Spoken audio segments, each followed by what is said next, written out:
13:45 de este lunes, último día del mes de noviembre, arrancamos Atlántico Noticias hoy con el desalojo del campamento de inmigrantes de Arguineguín.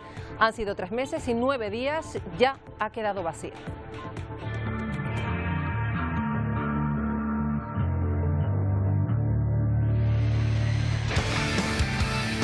Este campamento improvisado llegó a albergar unas 2.600 personas. Durante semanas llegaron a convivir hacinados en muy malas condiciones. En ese muelle, además, no van a dejar carpas, solo se van a montar en caso de que lleguen nuevas pateras. Pues vamos con la imagen en directo hasta ahora en el muelle de Arguineguín. Está Osiris Armas con la fotografía hasta ahora. Adelante, Osiris. Pues a esta hora continúan aquí los trabajos de limpieza y de desinfección previos a desmontar las carpas. El protocolo a partir de ahora marcado será el siguiente: cuando llegue, se rescate una patera o cayuco, aquí sí llegarán las personas y Cruz Roja instalará un puesto en el que realizará el primer cribado, en el que decidirán si son derivados a centros sanitarios o, por el contrario, a pasar las primeras 72 horas en el campamento de Barranco Seco. Luego volvemos allí, vamos con los datos de la pandemia. En España los contagios siguen bajando. En Madrid, a partir de hoy, 13 zonas básicas de salud de la comunidad van a dejar de tener restricciones. Miguel Vega. Sí, los buenos datos epidemiológicos de la capital de las últimas semanas están permitiendo realizar estas restricciones que se vayan flexibilizando en los próximos días.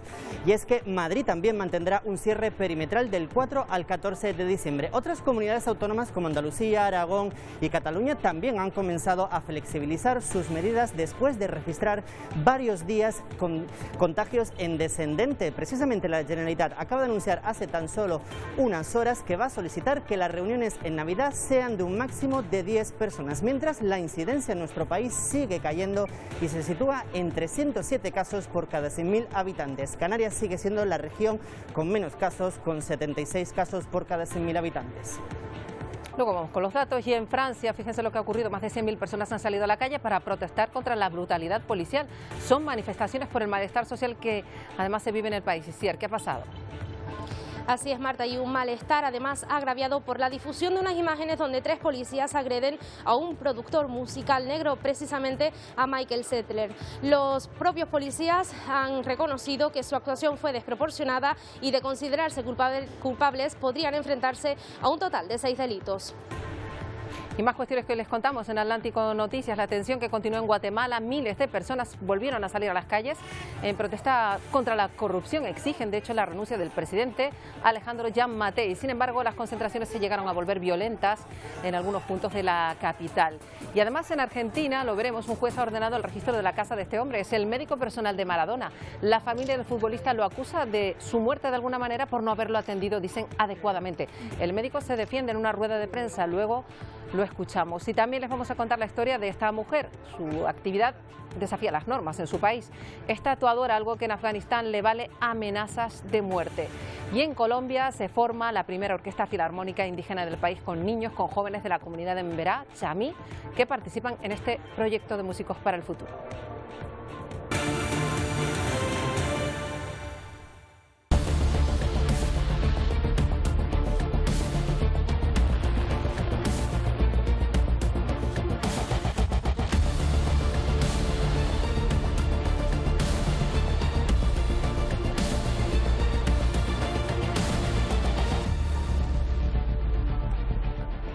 Una de las noticias del día aquí en el archipiélago está en La Palma, justo hasta ahora, capital virtual del turismo internacional. Conferencia para la recuperación del turismo organiza el Gobierno de España. Vamos a escuchar ya a la ministra que interviene en estos momentos, ministra de Turismo. La escuchamos. Siendo un pilar de las economías de nuestros países, pero sobre todo de nuestro bienestar. En esta cumbre, España, el Gobierno de España se compromete a liderar la recuperación del turismo internacional, a trabajar conjuntamente con la Organización Mundial del Turismo, con la WTTC, con todas las regiones y sectores de nuestro país para el reinicio de estos viajes internacionales con seguridad, en definitiva, para recuperar los millones de empleos que se han visto impactados por la pandemia. Esperamos seguir dando pasos, que esta cumbre que a todos nos compromete en la recuperación del turismo tenga sin duda fructíferos resultados en el trabajo que en las próximas semanas, en los próximos meses tenemos que desarrollar y que estos compromisos se conviertan en realidad.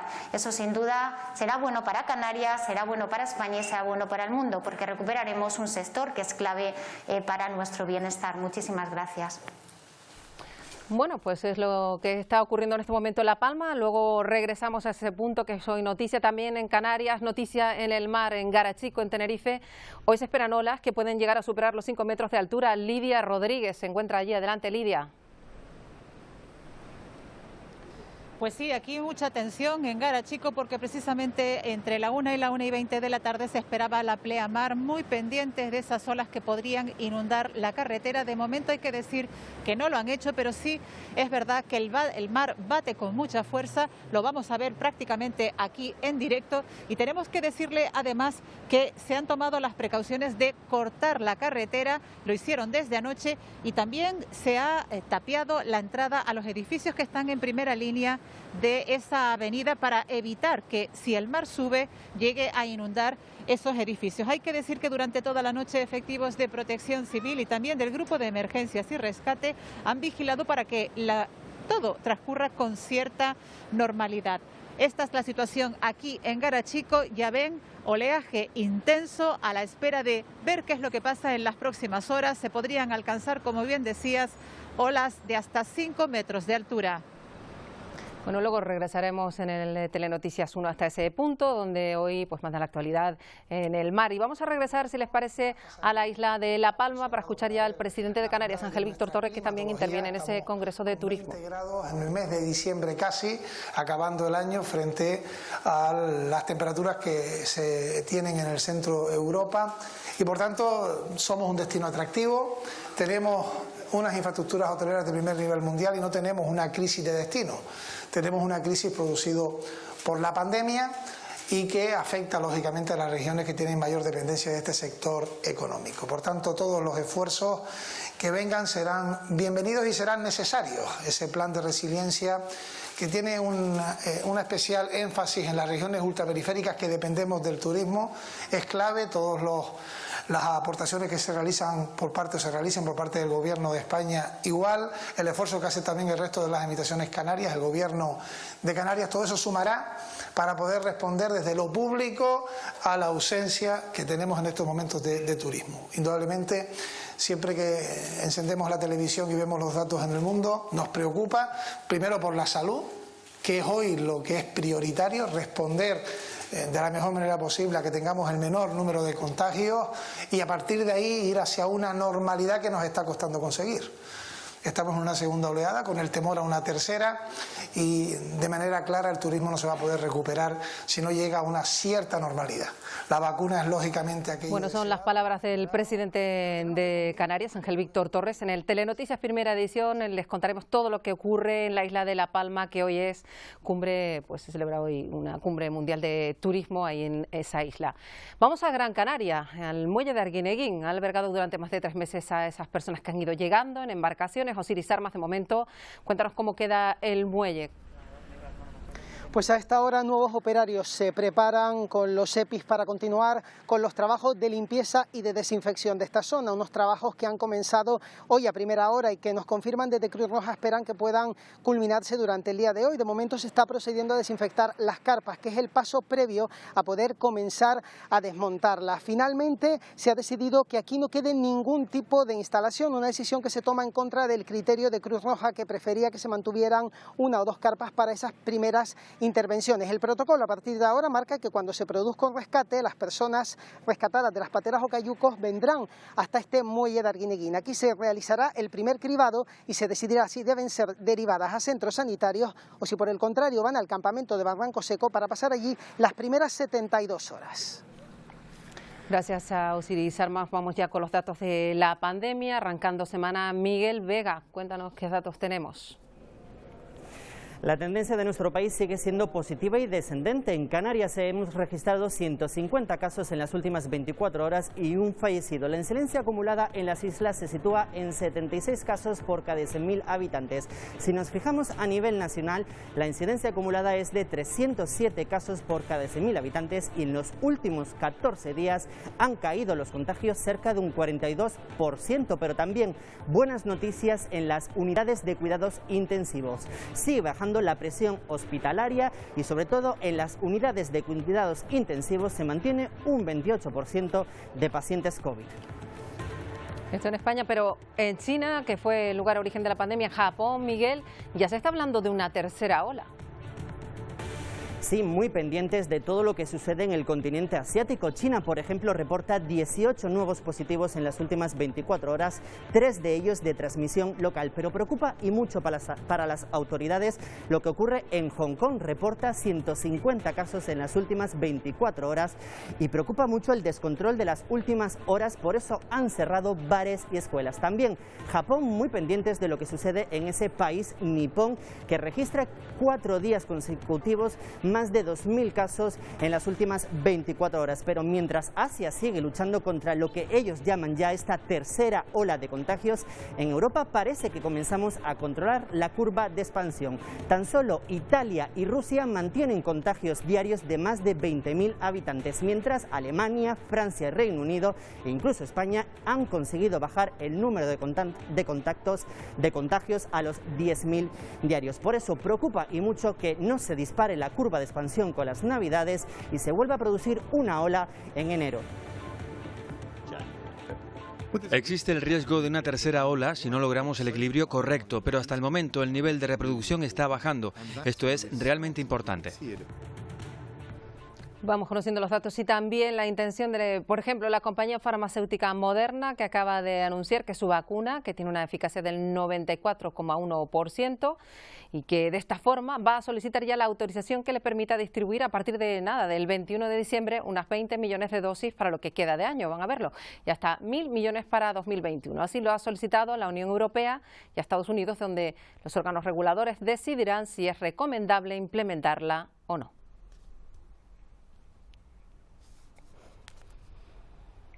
Mientras sigue la carrera hacia la vacuna del coronavirus, hay cientos de personas que ya han pasado la enfermedad y que quieren aportar su granito de arena. Donan en el Centro de Transfusión de la Comunidad de Madrid, por ejemplo, donan plasma hiperinmune que, según algunos estudios, ayuda a otros contagiados a recuperarse antes.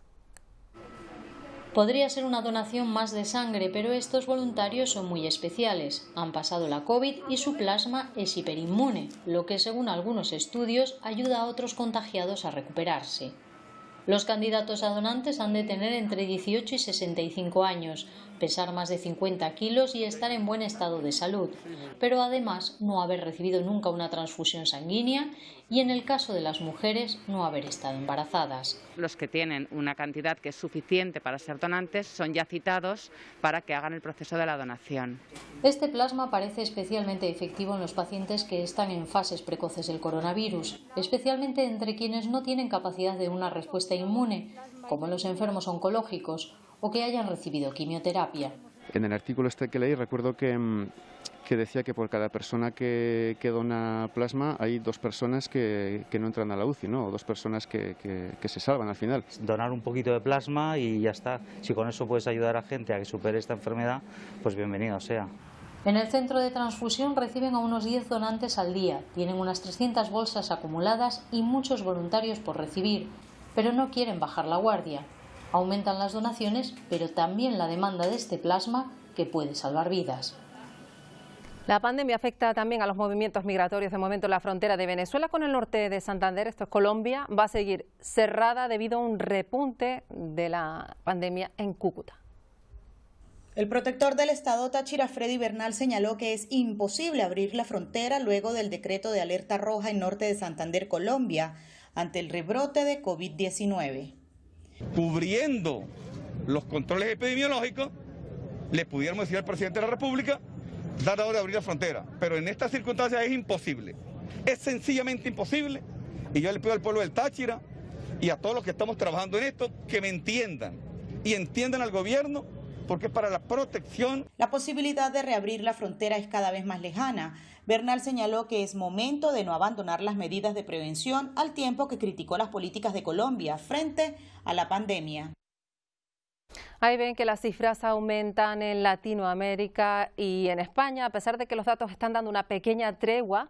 Hemos visto este fin de semana imágenes como estas, en pleno centro de la capital de Madrid. Este fin de semana no solo se ha estrenado esa compra por Black Friday, sino que las aglomeraciones que se han visto en las zonas comerciales han sido muy llamativas, preocupan a los expertos. De hecho, el Ayuntamiento de Madrid ha comunicado que estas concentraciones estaban dentro de lo previsto y que no ocurren, por cierto, solo en España y países de Latinoamérica como Perú, donde la situación es crítica, y en Quito al menos unas 20 personas, por ejemplo, no tienen cama en la UCI. Sin embargo, la gente sigue sin ser consciente. El distanciamiento y el uso de mascarillas son normas que varios ciudadanos pasan por alto y con ello aumenta el riesgo de contagios. ¿No le da miedo contagiarse sin mascarilla? No, es que estaba conversando, por eso es. ¿No le da miedo andar sin mascarilla? ¿Le da miedo andar sin mascarilla? No, sí tengo la mascarilla. ¿Pero no estaba puesta? No estaba puesta, sí, así es. Surtita, ¿no le da miedo andar sin mascarilla? No, es que estoy trabajando. ¿Cómo está? Disculpe, ¿no le da miedo andar sin mascarilla? Ay. Se olvidan utilizar mascarilla en medio de las aglomeraciones, lo cual sigue siendo un problema en las vías. Y el resultado no tarda en reflejarse en los hospitales, donde los médicos aseguran continúa la llegada de pacientes con sintomatología respiratoria. En el IES Quito Sur, cuidados intensivos está a su máxima capacidad. Solo en esa casa de salud hay 8 pacientes en lista de espera. Los casos todos los días siguen aumentando, tanto en su complejidad como en su capacidad, en su cantidad, aumentando también el hecho de la positividad general que maneja el Quito Sur en este caso. La propagación del virus continúa. Hoy el Ecuador registra 190.909 pacientes confirmados por COVID-19. El personal médico establece planes de contingencia para diciembre, mes en el cual la actividad se intensifica en las calles por la época de Navidad y fin de año. La pandemia supone un campo de investigación infinito a día de hoy, así que hoy queremos hacernos eco, por cierto, de un trabajo que coordina el Hospital Universitario de Canarias, en el que han participado 8 unidades de cuidados intensivos de los hospitales públicos de Canarias. Un estudio que da información sobre la capacidad de predecir la mortalidad en pacientes COVID-19, basándose en el nivel de variabilidad de los glóbulos rojos que presente el paciente. Hoy tenemos con nosotros al coordinador precisamente de este estudio, que es Leonardo Lorente, médico intensivista. Señor Lorente, gracias por atendernos. Hola, buenos días, un placer. En principio, para que la gente entienda, ¿qué significa que una persona tenga mayor o menor variabilidad de los glóbulos rojos? Básicamente, nuestros glóbulos rojos no son todos iguales, ni en forma ni en tamaño.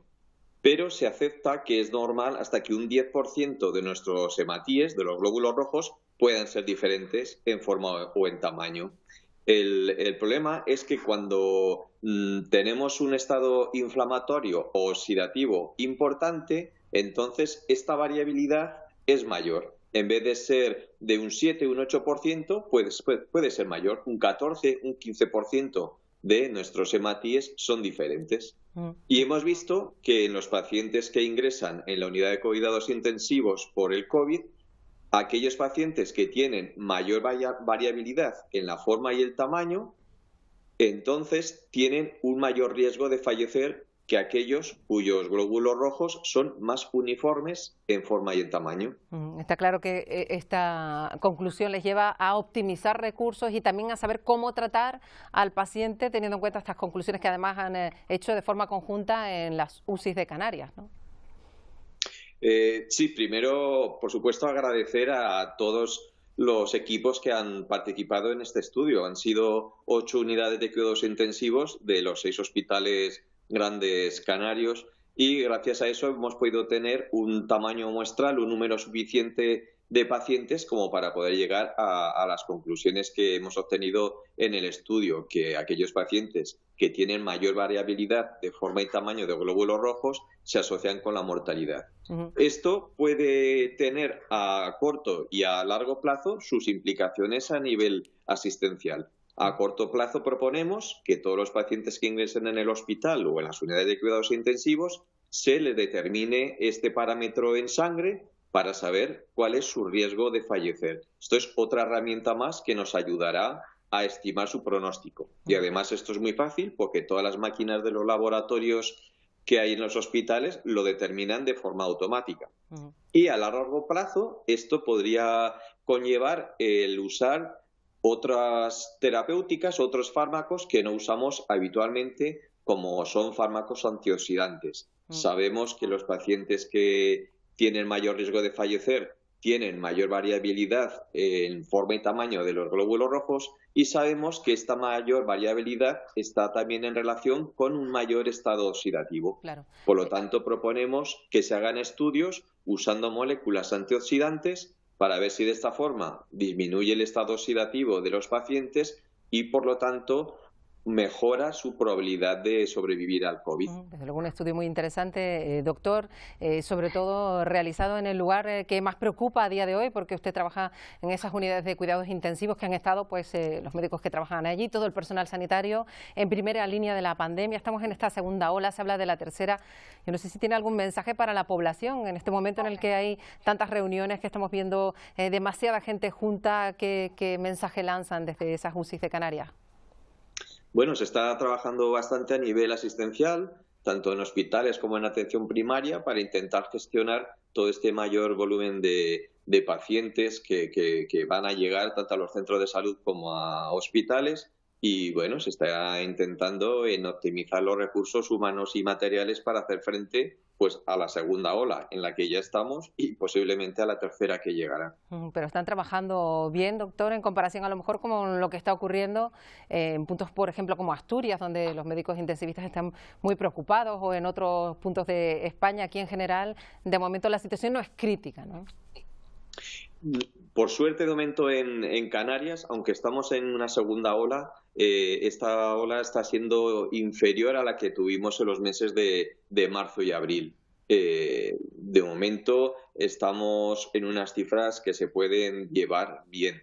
No sabemos lo que puede pasar si vuelve a incrementar el número de pacientes, pero se está trabajando en ello para intentar optimizar los recursos en caso de que esta tercera ola vuelva a llegar. Bueno, pues, pero de momento estamos bien, estamos estables. Pues esperemos que así continúe la situación de las UCIs en toda Canarias. Leonardo Lorente, doctor, gracias por atendernos. Muchísimas gracias a ustedes. Un saludo. Bueno, vamos a cambiar completamente de asunto. Miramos un día más a Argentina, porque allí, al luto por la muerte de Maradona, se suma ahora la situación en la que ha quedado su médico personal, Leopoldo Luque. Está siendo investigado por las autoridades para determinar el grado de responsabilidad en la muerte del futbolista. El juez, de hecho, autorizó una orden para registrar su casa, también la clínica de la que es propietario. Nos lo cuenta desde Buenos Aires Pablo Bruneto. Allanaron las oficinas y el domicilio del doctor personal de Diego Armando Maradona, Leopoldo Luque, buscando diferentes circunstancias que puedan servirle a la investigación para conocer más detalles sobre cómo fueron las últimas horas de Diego Armando Maradona con vida, cómo fue el tratamiento médico que estaba realizando Diego Armando Maradona en su casa en el barrio San Andrés, si se estaba realizando correctamente el tratamiento previsto y cómo era la medicación fundamentalmente que estaba recibiendo Diego Armando Maradona. En las próximas horas podría ser citado a declarar Leopoldo Luque, el médico personal de Diego y que fue el responsable del traslado de la clínica de Olivos una vez que fue operado de un edema subdural a la casa en la que Diego pasó sus últimos días con vida en el barrio San Andrés. Informó para la Alianza Informativa Latinoamericana Pablo Bruneto. Pues el médico en cuestión ha concedido una rueda de prensa multitudinaria en la que se ha defendido de las acusaciones de la familia de Maradona, que lo señala de alguna manera como presunto responsable. Muy afectado, ha asegurado que lo hizo lo mejor que pudo y que no tuvo responsabilidad alguna en su muerte. Yo si de algo soy responsable de Diego, ¿sabe qué soy responsable? De amarlo, de cuidarlo, de extenderle la vida y de mejorársela hasta lo último. De eso soy responsable. Yo hice lo imposible para eso. Le conseguí que pueda acceder el psicólogo, que pueda acceder la psiquiatra. Le conseguía todo lo que nadie podía. Reprocharme, no sé, porque él quería una vida que era mala. Nos dejamos Latinoamérica porque la tensión continúa en Guatemala. Miles de personas salieron a las calles durante el fin de semana en protesta contra la corrupción y exigir la renuncia del presidente, de Alejandro Giammattei. Sin embargo, las concentraciones se llegaron a volver violentas en algunos puntos. La información nos la cuenta Alejandro Castillo.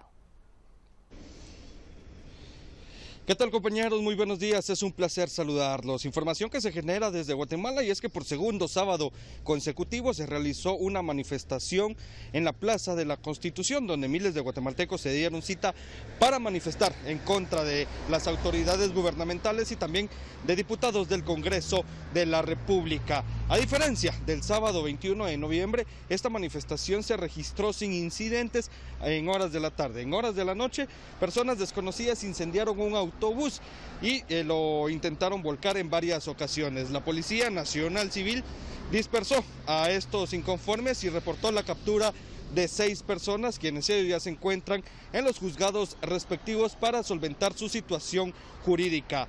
Estas manifestaciones se dan en medio de una comisión especial de la Organización de los Estados Americanos. Esta comitiva se encuentra en Guatemala desde el pasado viernes y estarán emitiendo un informe el próximo martes para verificar la situación que atraviesa el país, luego que el presidente de la República, Alejandro Giammattei, solicitara la intervención de una comisión de la Organización de los Estados Americanos a cargo de Luis Almagro. Compañeros, esto es lo que trasciende desde Ciudad de Guatemala. Yo regreso con ustedes al set principal.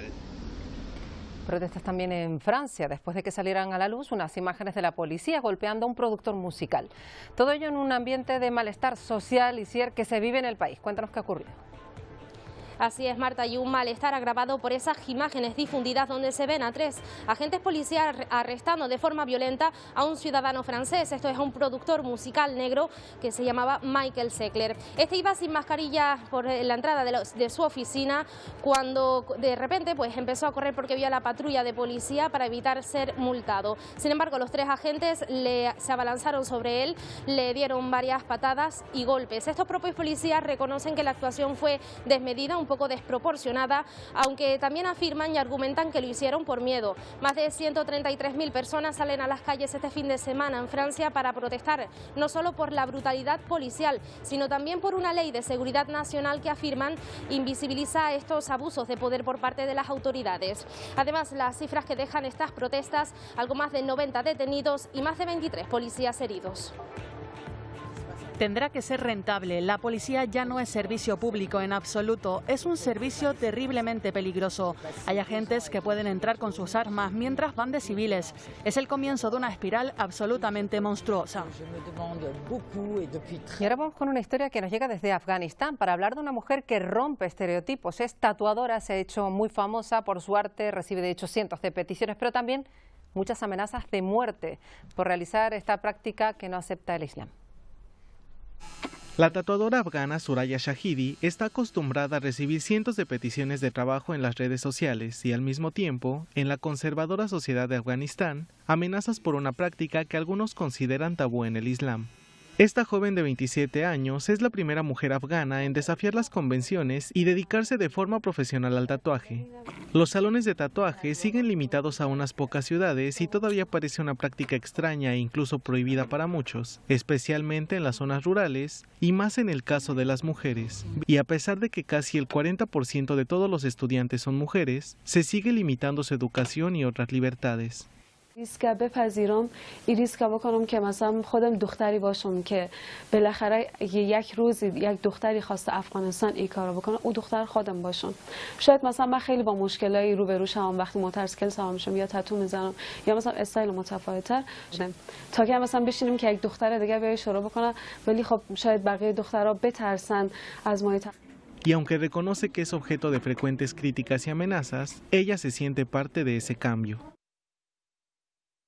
Bueno, este año tan complicado está a punto de encarar su último mes. Podría tener un buen final, se nos toca la lotería de Navidad el próximo 22 de diciembre y hay muchos ya animándose con algo más de retraso a participar, comprar décimos que en ocasiones se comparten con la familia, con los amigos, compañeros de trabajo. Es conveniente tener algunas cosas claras cuando se comparten los números de la lotería para evitar problemas. ¿Cuál es la forma legalmente correcta de hacerlo? Pues se lo vamos a preguntar al abogado Esteban Cobo, que ya nos acompaña. Esteban, Bienvenido. Hola, buenos días, Marta. Empezamos por lo básico, que es que un décimo de lotería es una especie de cheque al portador. El que lo tiene en la mano lo cobra, ¿no? Y eso hay que tenerlo claro para los amigos que han dejado el décimo en manos de alguien, ¿no? Efectivamente, tal y como has comentado, es un cheque al portador y por lo tanto nadie, ninguna administración te va a exigir nada, salvo que seas un menor de edad, pero bueno, en principio el que va lo cobra. Por eso es tan importante que cuando uno comparte un décimo, ¿cuál sería la fórmula más adecuada de hacerlo? Dejar la buena voluntad por un lado y sobre todo, por ejemplo, fotocopiar con el DNI de cada uno de los participantes en esa peña, por así decirlo. Sí, efectivamente, las palabras, como bien dice el refrán, las palabras se las lleva el viento, y más cuando hay un tema de dinero por medio. Toda la vida históricamente se ha realizado de forma por escrito, nombrando nombre y apellidos de cada uno de los participantes, con su DNI, su firma y con una copia del propio boleto, para acreditar que todas esas personas participan en el mismo. Hoy en día, pues efectivamente existen también nuevas tecnologías que son perfectamente válidas para llevar a cabo también ese cotejo de las personas que participan. Claro, ahí la cuestión de la nueva tecnología, pues Telegram o WhatsApp, una fotografía que uno tenga en nuestro poder, en nuestro móvil, puede servir pues ante una reclamación de prueba de que nosotros hemos compartido el décimo, o podemos tener esa foto por otro lado. ¿Cómo está la cuestión del WhatsApp y garantizarlo con un WhatsApp?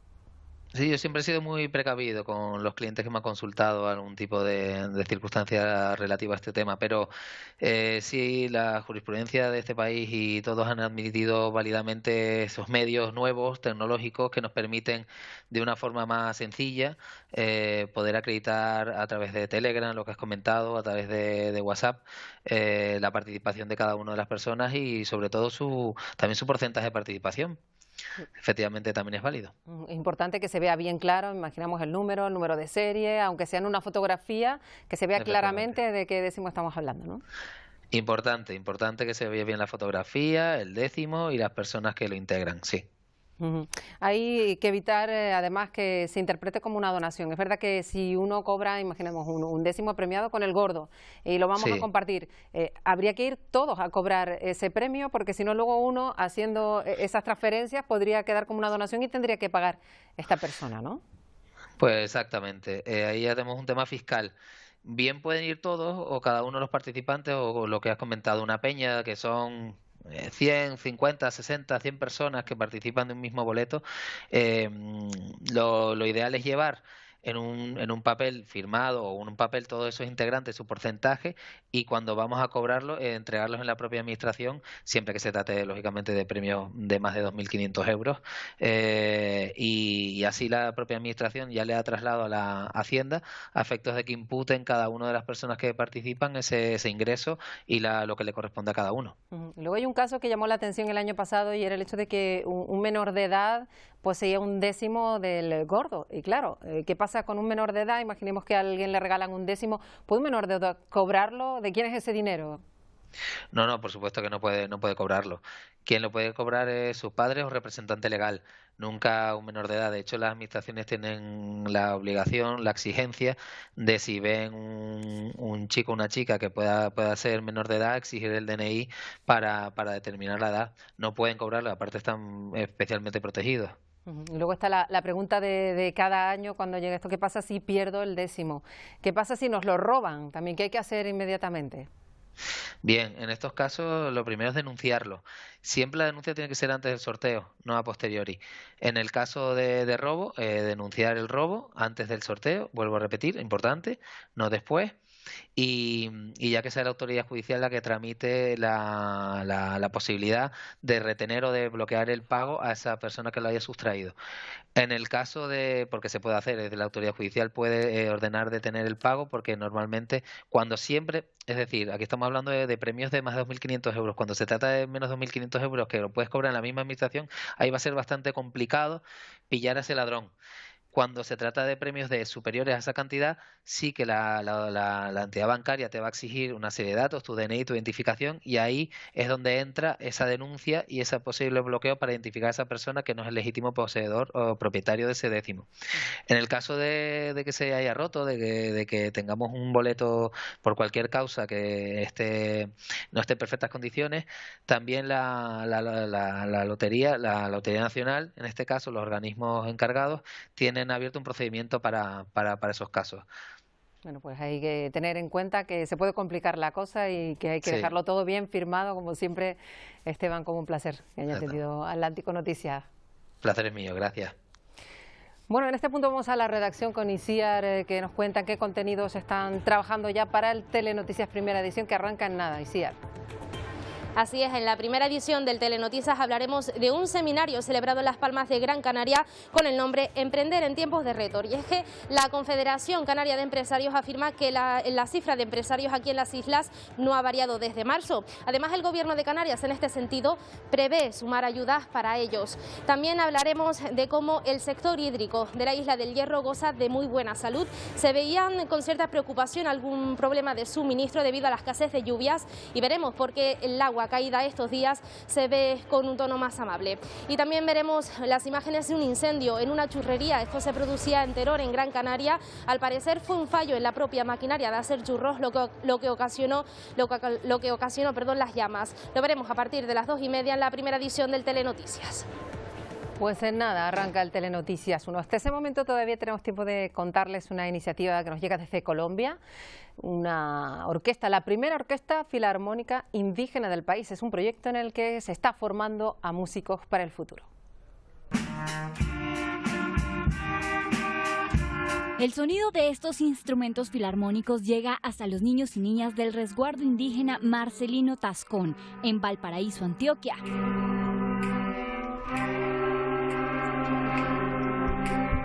Son 40 alumnos entre los 5 y 18 años que ensayan 6 horas semanales para formarse como músicos de orquesta. Empecé hace 4 años con este trayecto tan lindo que me pareció muy bonito. Nos han abierto muchas las puertas. En el proceso de creación de esta filarmónica, profesores y alumnos se han enfrentado a varios retos, como enseñar bajo la lengua nativa de los Emberá, que limita la comunicación con los más pequeños.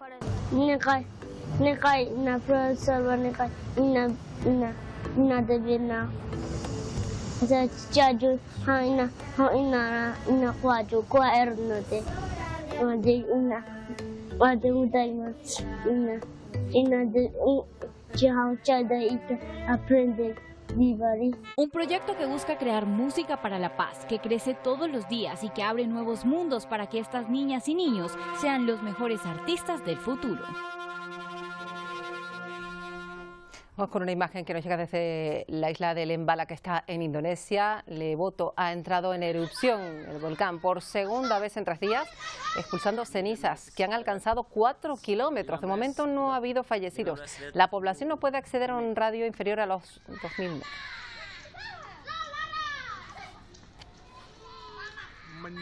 Miramos a la Luna porque la misión Change 5, lanzada por la Administración Espacial Nacional China, ya ha logrado entrar en la órbita del satélite. Si todo va según lo previsto, en las próximas horas la sonda va a recoger alrededor de 2 kilos de roca lunar y las traerá de vuelta a la Tierra. Se trataría de la primera misión de este tipo que se lleva a cabo desde 1976. Si la misión culmina con éxito, colocaría a China como tercer país que logra este hito.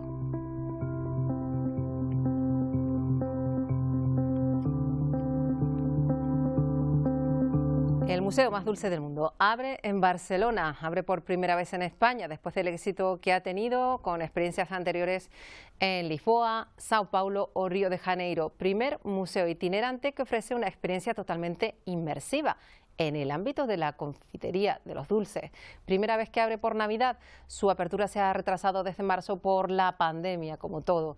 Hasta el 10 de enero, este museo se instala en la cúpula del centro comercial Arenas, donde podrán visitar más de 12 salas temáticas diseñadas para trasladar a quienes las visiten a un mundo de ensueño.